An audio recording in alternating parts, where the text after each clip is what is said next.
দেশপ্রেমিক মানুষের একমাত্র কর্তব্য। আজকে দুর্ভাগ্যজনক এই মহলটি যারা বাংলাদেশের অধিকারকে হরণ করে নিয়েছিল তারা আবার এখান থেকে পালিয়ে গিয়ে ভারতে অবস্থান, সেখান থেকে বাংলাদেশের যে বিভাজন হয়েছে জনগণের সেই বিজয়কে নস্যাৎ করার জন্য আবার চক্রান্ত শুরু করেছে। আমরা একটা কথা খুব স্পষ্ট করে বলেছি, এখানে এই যে তথাকথিত আপনার মাইনরিটির ওপরে অত্যাচার নির্যাতনের যে একটা গল্প ফাঁদা হয়েছে, সেই গল্পটা পুরোপুরিভাবে উদ্দেশ্যমূলক বাংলাদেশকে মেলাইন করা, এই সরকারকে মেলাইন করা, ছাত্র জনতার আন্দোলনকে একেবারে নস্যাৎ করে দেওয়ার আরেকটি চক্রান্ত। খুবই দুর্ভাগ্যজনক যে এত হত্যা, এত নির্যাতন, এত নিপীড়ন এবং এতগুলো ছাত্রকে হত্যা করা, শিশুকে হত্যা করার পরেও সেই দলটি আবারও তারা বিভিন্ন রকমভাবে কথা বলছে যা বাংলাদেশের মানুষের স্বার্থের বিরুদ্ধে। আমরা মনে করি যে এই সরকারের এই বিষয়ে পদক্ষেপ নেওয়া দরকার। আমরা মনে করি যে সরকারের অবশ্যই এই সকল রাজনৈতিক দলের সঙ্গে কথা বলবেন, কিন্তু কোনো হত্যাকারীর সঙ্গে নয়।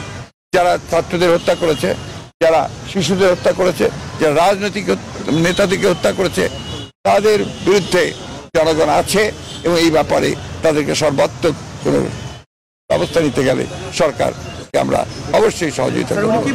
Thank you.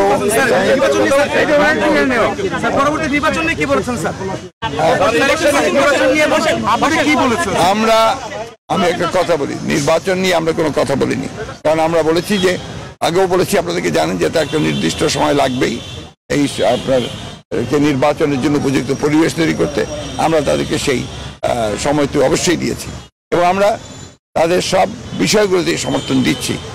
আমরা একটা কথা খুব পরিষ্কার করে বলেছি যে বর্তমানে দেশে যে অস্থিরতা সৃষ্টি করা হচ্ছে, চেষ্টা করা হচ্ছে, যে বিশৃঙ্খলা সৃষ্টি করা হচ্ছে এবং সাম্প্রদায়িকতার যে ধোঁয়া তোলা হচ্ছে, এগুলোতে জনগণ যেন বিভ্রান্ত না হয় এবং জনগণ যেন ঠিক পূর্বের মতোই সেই সাম্প্রদায়িক সম্প্রীতিকে অক্ষুণ্ণ রেখে, জনগণ নিরাপত্তাকে অক্ষুণ্ণ রেখে তারা যেন এই সরকারকে সহায়তা করে।